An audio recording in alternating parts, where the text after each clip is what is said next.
ആഭ്യന്തരമന്ത്രിയാണ്. അപ്പോൾ ഒരു നീതിക്ക് വേണ്ടിയുള്ള പോരാട്ടത്തിൻ്റെ ഭാഗമാണ്. ഇന്നത്തെ യഥാർത്ഥ നിയമം നമ്മൾ നടപ്പിലാക്കുക എന്നുള്ളതാണ് നമ്മുടെ ഈ ഒരു സിനിമയിലൂടെ ഞാൻ ചിത്രീകരിച്ചേക്കുന്നത്. ഈ ഷൈജു ഇങ്ങനെ വന്ന് നിർബന്ധമായി പറഞ്ഞ് ഞാൻ അഭിനയിച്ചു കൊടുത്ത അത് PC ജോർജ് സാർ എങ്ങനെ ഒരു ആഭ്യന്തരമന്ത്രിയായിട്ട് വന്നു കഴിഞ്ഞാൽ നമ്മുടെ ഈ നാട് എങ്ങനെ രക്ഷപ്പെടുത്താമെന്നുള്ളതാണ് നമ്മളൊരു ചിന്താഗതിയുണ്ട്. അത് കുറ്റം ചെയ്തവരെ ശിക്ഷിക്കുന്ന ഒരു നടപടിക്രമമാണ് ആ പടം. അതുകൊണ്ടാണ് എനിക്ക് ആ പടത്തോടൊരു സ്നേഹം. പുറത്തിറങ്ങിയാൽ ജനങ്ങൾ ഏറ്റെടുക്കുന്നത് 100% ഉറപ്പാണ്. ട്രിപ്പിൾ കെ അടിപൊളി സിനിമയാണ്, സൂപ്പർ ഹിറ്റ് മൂവിയാണ്. ഓഹോ താങ്ക് യു.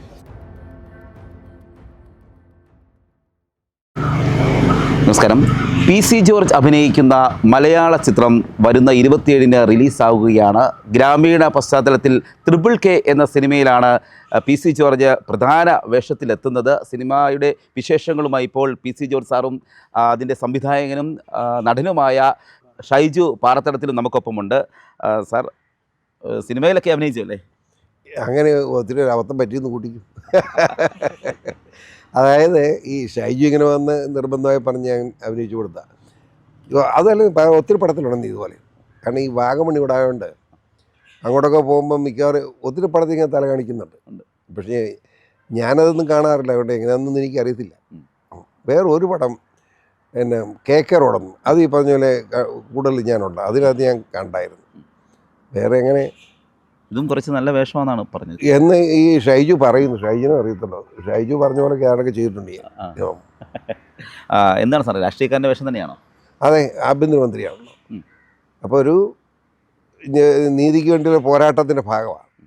എനിക്ക് പടത്തോട് സ്നേഹം തോന്നിയത് എന്താണെന്ന് വെച്ചാൽ, ഈ നിയമത്തിന് വഴിക്കെന്ന് പറഞ്ഞ് ഇന്ത്യൻ ജനാധിപത്യത്തെ നശിപ്പിച്ചു വെച്ചിരിക്കുകയും ഒരുത്തൻ 10 പേരെ വെടിവെച്ച് വന്നാലും അവനെ ഒന്ന് ശിക്ഷിച്ച് കിട്ടുമ്പോഴത്തേക്കിനും ഒരു 5 കൊല്ലം. അവന് കാശുള്ളവനാണെങ്കിൽ സെഷൻ കോടതിയിൽ നിന്നൊരു ശിക്ഷ അവനെ ശിക്ഷിക്കും. അവനവനെ ഹൈക്കോടതി അപ്പീൽ പോകും. അത് അവൻ്റെ കാശിൻ്റെ പുടപ്പനുസരിച്ച് കോടതി ഉള്ളതുകൊണ്ട് മാത്രമേ ഇങ്ങനെ ശിക്ഷ വരുന്നത്. അവന് ഒരു 2 കൊല്ലം കഴിയുമ്പോൾ ഒരു ശിക്ഷ വരും. അത് ജീവപര്യന്തം ആവും. ആ ജീവപര്യന്തം കുഴപ്പമാണെന്ന് പറഞ്ഞാൽ അവൻ സുപ്രീം കോടതിയിൽ പോകും. അതായത് യഥാർത്ഥത്തിൽ ശിക്ഷ അവന് ലഭിക്കുന്നില്ല. നമ്മുടെ ഇന്ത്യൻ ശിക്ഷാ നിയമത്തിൻ്റെ ഒരു അപാകതയാണ്. അത് UP ഇപ്പോൾ പോലീസ് ചെയ്യുന്ന ഇപ്പം പറഞ്ഞാൽ ശരിയല്ല. അവർ കൊലപാതകം നടത്തി വേണമെങ്കിൽ അവർ വെടിവെച്ച് പിടിക്കും. വെടിവെച്ച് കഴിഞ്ഞാൽ ഏറ്റുമുട്ടൽ ചത്തെന്നാണ് പറയുന്നത്. അപ്പോൾ ഈ ഷൈജുവിൻ്റെ ഈ സിനിമ അത് കൂട്ടാണ്. അതുകൊണ്ടാണ് എനിക്ക് ഇഷ്ടപ്പെട്ടത്, സത്യം പറയാമല്ലോ. അതുകൊണ്ടാണ് എനിക്ക് അതിനകത്ത് അഭിനയിക്കുന്ന മടിയില്ല എന്ന് പറഞ്ഞു. അത് കുറ്റം ചെയ്തവരെ ശിക്ഷിക്കുന്ന ഒരു നടപടിക്രമമാണ് ആ പടം. അതുകൊണ്ടാണ് എനിക്ക് ആ പടത്തോടൊരു സ്നേഹം തോന്നിയത്. ഇലക്ഷൻ വരാൻ പോകുന്നു, ഈ സിനിമ ചർച്ചയാകുമോ? ഇലക്ഷൻ വന്നാലും വേണ്ടിയില്ല, ഇലക്ഷൻ വന്നില്ലെങ്കിലും വേണ്ട, അത് ഇതുമായിട്ട് ഒരു ബന്ധവുമില്ല.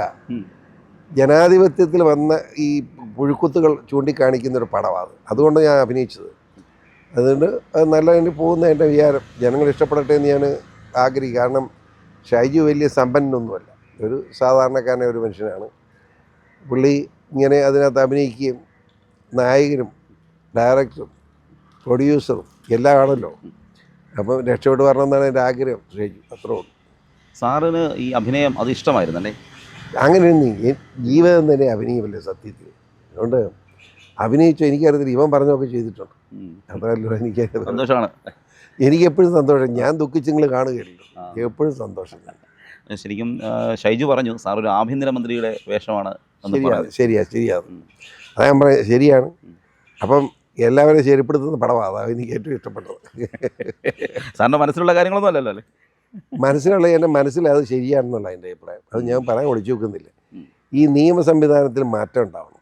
ശിക്ഷ നടപടിക്രമത്തിൽ മാറ്റം വേണം. ഇപ്പം UP ഉദാഹരണമാണ് ഞാൻ പറഞ്ഞത്.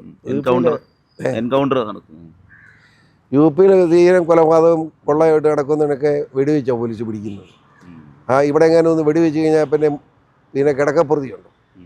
ആ കിടക്കപ്പുറതി ഇല്ലാതെ ഞാൻ തർക്കം ഉണ്ടാക്കുന്നതിനും വെടിവെച്ച് കൊള്ളണം. അപ്പം ഒരു 6 അങ്ങനെ വെടിവെച്ച് വന്നപ്പോൾ ആ തർക്കം ഇവിടെ തീരുമെന്ന് എൻ്റെ അഭിപ്രായം. PC ജോർജ് കേന്ദ്രമന്ത്രിയായാൽ എന്തായിരിക്കുമെന്ന് അപ്പോൾ സ്ക്രീനിൽ കാണാൻ പറ്റും. കാണാം. അത് എൻ്റെ ലൈൻ തന്നെയാണ്. എന്താണ് സാർ ഇപ്പോൾ സാറിൻ്റെ രാഷ്ട്രീയ കാര്യം? ഞാൻ ഭാരതീയ ജനതാ പാർട്ടിയുടെ സജീവ പ്രവർത്തക, ദേശീയ സമിതി അംഗമാണ്. ഈ തെരഞ്ഞെടുപ്പിൽ പാലാ നിയമമുള്ളത് എൻ്റെ മകൻ ഷോൺ ജോർജ് മത്സരിക്കുന്നു. അവൻ മത്സരിക്കുന്നു എന്ന് തീരുമാനിച്ചു കഴിഞ്ഞുകൊണ്ടാണെങ്കിലും ഞാൻ കുഞ്ഞാറ്റി മത്സരിക്കുമായിരുന്നു. അപ്പം അത് തന്നെയല്ല, ഞാൻ 7 പ്രാവശ്യം ഇപ്പോൾ MLA ആയി. മകൻ അപ്പൻ രണ്ടും കൂടെ വേണ്ട. മകൻ അവിടെ മത്സരിക്കുന്ന ദൈവാനുഗ്രഹമുണ്ടെങ്കിൽ നല്ല ഭൂരിപക്ഷം ജയിക്കാൻ പറ്റും. അപ്പോൾ പിന്നെ ഞാനും കൂടെ മത്സരിക്കുന്നത് ശരിയല്ല. അതുകൊണ്ട് ഞാൻ മത്സരിക്കുന്നില്ല. അപ്പം ഷോൺ ജോർജിന് വേണ്ടി പൂർണ്ണമായിട്ടും അവിടെ നിൽക്കാൻ വേണ്ടി അവിടെ നിൽക്കാതെ എല്ലായിടത്തും പോകേണ്ടി വരും. തെരഞ്ഞെടുപ്പ് നടക്കുന്ന മേഖലയിൽ BJP സ്ഥാനാർത്ഥികളെല്ലാം ഇവിടെയും പൂഞ്ഞാറ്റി കൂടുതൽ സമയം ചെലവഴിക്കേണ്ടി വരും. കാരണം ഞാൻ പേഴ്സണൽ വോട്ട് കണ്ടമാനമുണ്ട് പൂഞ്ഞാറ്റിലാകുമ്പോൾ. അത് മേടിച്ച് കൊടുത്തെങ്കിൽ മാത്രമേ നമ്മൾ നിർത്തുന്ന സ്ഥാനാർത്ഥി വിജയ സാധ്യതയുള്ളൂ. നമ്മൾ ആക്ച്വലി ഇവിടെ നിൽക്കും. സംവിധായകനാണ് ഷൈജു പാറത്തടത്തിൽ. എങ്ങനെയാണ് ഈ PC ജോർജിനെ ഈ സിനിമയിലേക്ക് കൊണ്ടുവന്നത്? അത് നമ്മുടെ ചെറുപ്പകാലം തൊട്ട് നമ്മൾ കണ്ടുവരുന്നൊരു കാര്യമാണ്. കാരണം ഇന്നത്തെ രാഷ്ട്രീയവും മതപരമായിട്ടുള്ള കാര്യങ്ങളും എല്ലാം നമുക്കിന്ന് സമൂഹത്തിൽ ഇറങ്ങി നടക്കാൻ കുഞ്ഞുങ്ങൾക്ക് പോലും ഇറങ്ങി നടക്കാൻ പറ്റാത്ത സാഹചര്യമാണ്. അപ്പോൾ ഇന്നത്തെ ഈ രാഷ്ട്രീയം എന്ന് പറയുന്നതും നിയമവും പോലീസും ഇതെല്ലാം നമുക്കൊരു ബുദ്ധിമുട്ടായിട്ട് മാറുന്നുണ്ട്. അപ്പം ഇന്നത്തെ യഥാർത്ഥ നിയമം നമ്മൾ നടപ്പിലാക്കുക എന്നുള്ളതാണ് നമ്മുടെ ഈ ഒരു സിനിമയിലൂടെ ഞാൻ ചിത്രീകരിച്ചേക്കുന്നത്. അപ്പോൾ അത് നമ്മൾ ഇന്നത്തെ രാഷ്ട്രീയ ഇതിൽ നോക്കുമ്പോൾ നമുക്ക് കാണാൻ പറ്റുന്ന ഒരാളെന്ന് പറഞ്ഞാൽ ഇന്ന് എനിക്ക് എൻ്റെ മനസ്സിൽ തോന്നിയൊരു കാര്യമാണ്. അത് PC ജോർജ് സാർ എങ്ങനെ ഒരു ആഭ്യന്തരമന്ത്രിയായിട്ട് വന്നു കഴിഞ്ഞാൽ നമ്മുടെ ഈ നാട് എങ്ങനെ രക്ഷപ്പെടുത്താമെന്നുള്ളതാണ് നമ്മളൊരു ചിന്താഗതിയുണ്ട്. അപ്പോൾ അതുകൊണ്ടാണ് ഞാൻ സാറിന് ഇതിനകത്ത് സജഷൻ ചെയ്ത് സാറിൻ്റെ കാലിങ്ങ പിടിച്ചാണ് ഈ ഒരു സിനിമ ഞാൻ ചെയ്യിച്ചത്. സാറിന് 8-9 സീനുകളും ഉണ്ട്, നല്ല സീനുകളാണ്. ഇതിനകത്ത് ആഭ്യന്തരമന്ത്രിയായിട്ടാണ് സാർ ഈ വേഷം ചെയ്തിരിക്കുന്നത്.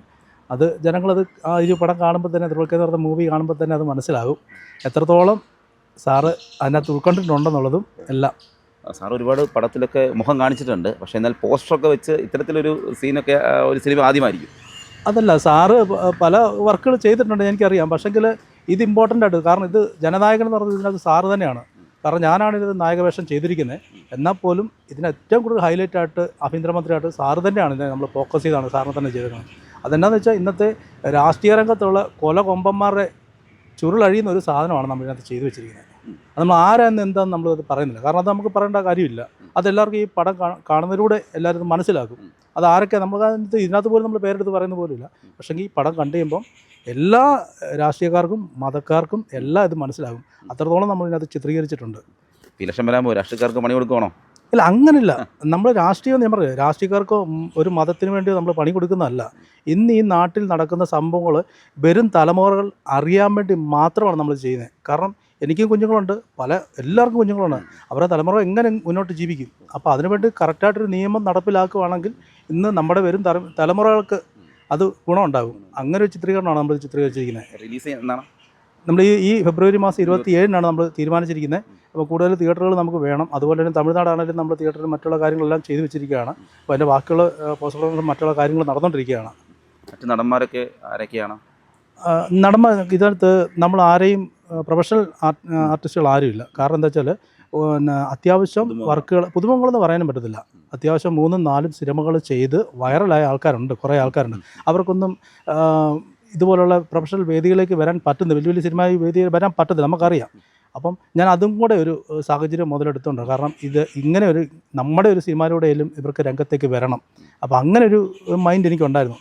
അപ്പോൾ അതിലൂടെ സാറിനെ നമുക്ക് ഈ ജനങ്ങളുടെ മുന്നിൽ ഇങ്ങനെ, കാരണം സാർ എന്താണെന്നും ഏതാണെന്നും ജനങ്ങൾ അറിയണം. കാരണം സാറിന് ഒരുപാട് തെറ്റിദ്ധാരണകൾ ജനങ്ങളുടെ മുന്നിൽ ഓരോ രാഷ്ട്രീയക്കാരും എല്ലാം ഇതിനകത്ത് കൊണ്ടുവന്നിട്ടുണ്ട്. അപ്പോൾ അത് സാർ എന്താണെന്നുള്ളത് എനിക്ക് ജനത്തിൻ്റെ മുന്നിൽ അത് കാട്ടിക്കൊടുക്കുകയും ചെയ്യണം.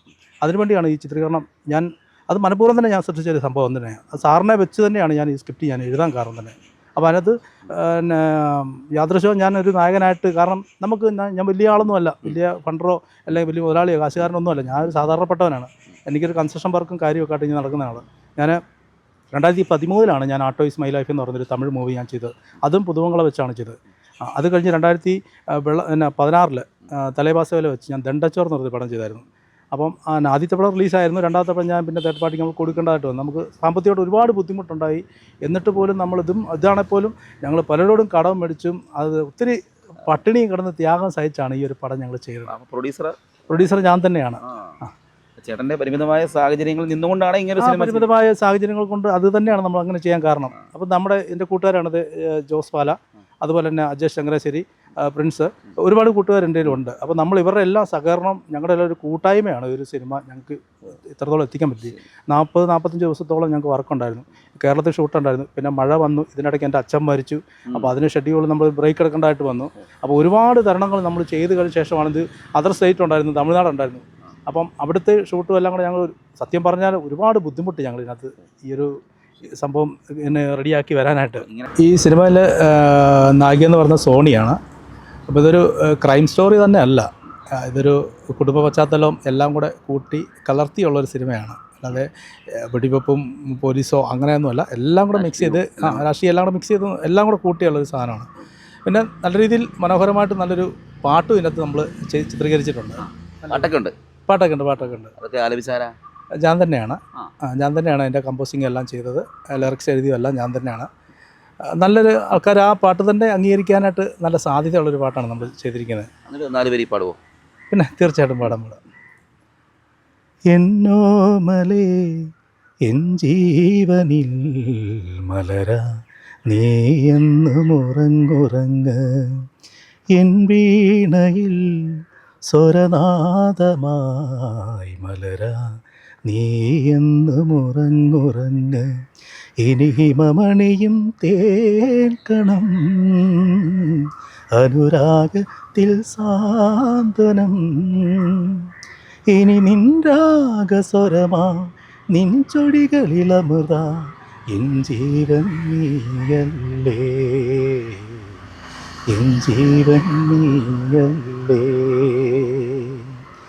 എന്നോമലേ എൻ ജീവനിൽ മലരാ നീ എന്നും ഉറങ്ങുറങ്ങ്. അഭിനയം നന്നായിട്ട് ചെയ്യാൻ പറ്റിയെന്ന് പറഞ്ഞാൽ എന്നിലുള്ള ആ ഒരു പോലീസിനെ പുള്ളി പുറത്തെടുത്തു എന്നാണ് എൻ്റെ വിശ്വാസം. എന്തിരുന്നാലും ഇത് ജനങ്ങൾ ഏറ്റെടുക്കും എന്നുള്ളതാണ് വിശ്വാസം, ഞങ്ങളിലുള്ള വിശ്വാസമാണ്. അത് എങ്ങനെ ആയിത്തീരും എന്നെനിക്കറിയില്ല. ഇത് ഈ പടം പകുതി കഴിഞ്ഞപ്പോഴാണ് ഇതിൻ്റെ ഉള്ളിലുള്ള ആ ഒരു ആശയം എന്താണെന്ന് ഞങ്ങൾക്ക് ചിന്തിക്കാൻ പറ്റിയതും അറിയാൻ പറ്റിയതും. പക്ഷേ എന്നിരുന്നാലും ഇത് പുറത്തിറങ്ങിയാൽ ജനങ്ങൾ ഏറ്റെടുക്കുന്നത് 100% ഉറപ്പാണ്. അതാണ് ഞങ്ങൾക്കൊരു എന്നിരുന്നാലും കാണാം, നമുക്ക് 27-ാം തീയതി കാണാം. ശരി, സ്വന്തം പൈസ ഇൻവെസ്റ്റ് ചെയ്തിട്ട് ആദ്യത്തെ പടമാണോ തമിഴ് പടമൊക്കെ ചെയ്ത്? തമിഴ് പടങ്ങൾ ഞാൻ എൻ്റെ സ്വന്തം പൈസയാണ് ചെയ്തിരിക്കുന്നത്. പിന്നെ നമുക്കൊരു കോ പ്രൊഡ്യൂസറായിട്ട് ഒരാൾ സഹായിക്കാൻ വന്നിട്ടുണ്ട്. അപ്പോൾ അതുമായിട്ട് മുന്നോട്ട് നമ്മളിങ്ങനെ പൊയ്ക്കൊണ്ടിരിക്കുകയാണ്. വലിയ വെല്ലുവിളിയല്ലേ ഒറ്റയ്ക്ക് ഇങ്ങനെ വരിക, സാമ്പത്തികം മുടക്കുക, ഈ ഫീൽഡിലേക്ക് ഇറങ്ങുക, ബിഗ് സ്ക്രീനിലേക്ക് എത്തിക്കുക എന്നൊക്കെ പറയുമ്പോൾ? അല്ല, നമ്മളിപ്പോൾ ഞാൻ ചോദിക്കട്ടെ, നമ്മൾ കോടിക്കണക്കിന് പൈസ മുടക്കിയൊന്നും നമുക്ക് സിനിമ ചെയ്യേണ്ട ആവശ്യങ്ങളില്ലെന്നാണ് എനിക്ക് തോന്നുന്നത്. കാരണം നമ്മൾ നല്ല രീതിയിൽ അധ്വാനിക്കാൻ നമുക്ക് കഴിവുണ്ടെങ്കിൽ കോടിക്കണക്കിന് പൈസയുടെ ആവശ്യമൊന്നുമില്ല ഒരു സിനിമ ചിത്രീകരിക്കാനായിട്ട്. കാരണം ഞങ്ങളൊരു 10-75 പേരടങ്ങുന്ന ഒരു ഗ്രൂപ്പാണ് ഞങ്ങൾ ഈ സിനിമ ചെയ്യാൻ കാരണം. അതിൻ്റെ അകത്ത് നമുക്ക് ഒരുപാട്, ഞാൻ പറഞ്ഞില്ലേ, ഒരാൾ 5 പേരുടെ ജോലിയാണ് ഒരാൾ ഒറ്റയ്ക്ക് ചെയ്യുന്ന രീതിയിലാണ് ഞങ്ങളെല്ലാവരും അങ്ങനെ ഓരോരുത്തരും അങ്ങനെ ഭാരങ്ങളെടുത്താണ് ഈ വർക്ക് ചെയ്തിരിക്കുന്നത്. അപ്പോൾ അതിനായിട്ടുള്ള ആ പടത്തിനകത്ത് ഔട്ടിലും അത് കാണും. കാരണം ഞങ്ങളതുപോലെ കഷ്ടപ്പെട്ടിട്ടുണ്ട്. അല്ല, നമ്മൾ കസാരപ്പുറത്ത് ചുമ്മാ മോണിറ്ററിന് ഇരിക്കുന്നത് തന്നെ അല്ല ചെയ്തേക്കുന്നത്. അപ്പോൾ അതിനുവേണ്ടി നമ്മൾ എല്ലാവരും ഇവരെല്ലാം നമ്മൾ അതുപോലെ പരിശ്രമിക്കുകയും എനിക്ക് തോന്നുന്നത് ഞങ്ങൾ 8-9 ദിവസം ഉറങ്ങാത്ത ദിവസങ്ങളുണ്ട്. കാരണം ഡേ ഷൂട്ട് ചെയ്തിട്ട് നൈറ്റിൽ വരുമ്പോഴത്തേനും ഞങ്ങൾ ഒരു ദിവസം 1/2 മണിക്കൂറൊക്കെ ഉറങ്ങിയ ചരിത്രങ്ങളുണ്ട് ചേട്ടാ. അപ്പോൾ അങ്ങനെയുള്ള ഒത്തിരി വിഷമങ്ങൾ ഞാൻ അനുഭവിച്ചായിരുന്നു ഞങ്ങൾ. പക്ഷേ ഞങ്ങൾക്കറിയാം ഈ പടം ജനങ്ങൾ ഏറ്റെടുക്കുമെന്നറിയാം. കാരണം നമ്മളൊരു വലിയ സാഹസികതയൊന്നുമല്ല കാണിച്ചിരിക്കുന്നത്. കാരണം നാട്ടിൽ നടക്കുന്ന സാധാരണപ്പെട്ട ആൾക്കാർക്ക് നടക്കുന്നതിൻ്റെ അകത്തുനിന്ന് ഇന്ന് രാഷ്ട്രീയക്കാരിൽ എവിടേക്ക് ഈ പടം എത്തിച്ചേരുന്നുള്ള സാധനമാണ് നമ്മൾ കൊടുത്തിരിക്കുന്നത്. എപ്പോഴും ഒരു ബുദ്ധിമുട്ടുണ്ടാകുന്നത് സാധാരണക്കാരനായിരിക്കും, അതിൻ്റെ മുതലെടുപ്പ് മൊത്തം തലവന്മാരായിരിക്കും. അപ്പോൾ അതിന്ന് സാധാരണക്കാർ ഇത് മനസ്സിലാക്കണമെന്നുള്ള രീതിയിലാണ് ഈ ഒരു സിനിമ ചിത്രീകരിച്ചിരിക്കുന്നത്. ഏതായാലും ഷൈജു പാറത്തടത്തിലും സുഹൃത്തുക്കളും ചേർന്ന വലിയൊരു എഫേർട്ടാണ് എടുത്തിരിക്കുന്നത്. അവർ സ്വന്തമായി ഒരു സിനിമ നിർമ്മിക്കുന്നു.